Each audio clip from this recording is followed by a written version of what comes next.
Okay, so we were given the question, why do we have T-wave activity if the heart is resting? So I did a quick Google. This is what Google gave me. It represents the relative refractory period of ventricular repolarization. I have no idea what this means. I know what the ventricular is, but that's about it. So I started working a bit backwards. Okay, so repolarization is negative deflection, which is when the ECG goes down. And positive deflection is when it goes up.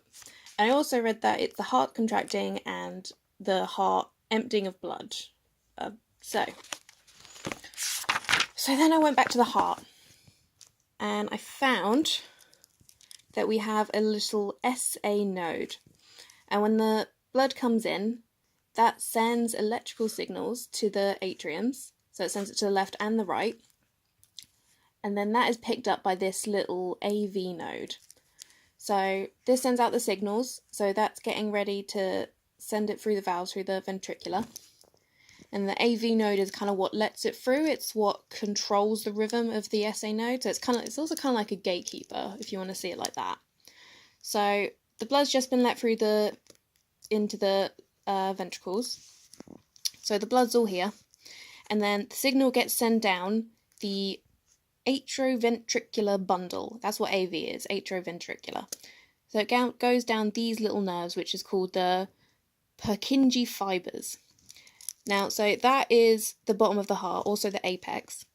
So it starts contracting from this part upwards, so it kind of like squeezes it together like that. And it pushes the blood up through the aorta and the other arteries as well. So it's the same with this one, it like pushes it through the valve. So then we have your ECG. So you got the P wave, and that is the SA node firing the signal. That's like how quick it happens. And then you've also got the QRS. So that's like your typical contracting of blood. So it goes from the ventriculars into the rest of the body. So if you go back to it, this is the P wave, it going from the valve, from the SA node to the AV node. And then the QRS is it going from the ventriculars outwards. So the first lot of blood has left the heart, which takes us to the T wave. So it gave me that same answer, but in my head I see it as the time it takes to recover to be able to take on the next amount of blood. Because if you think it's just contracted to send all the blood out, it has to retract. And that takes me back to repolarization. So if it's repolarization, it's negative deflection, so it has to go down.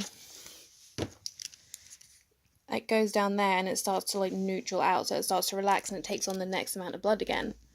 So that's how I've seen it in my head, and that's how I'm explaining it to myself.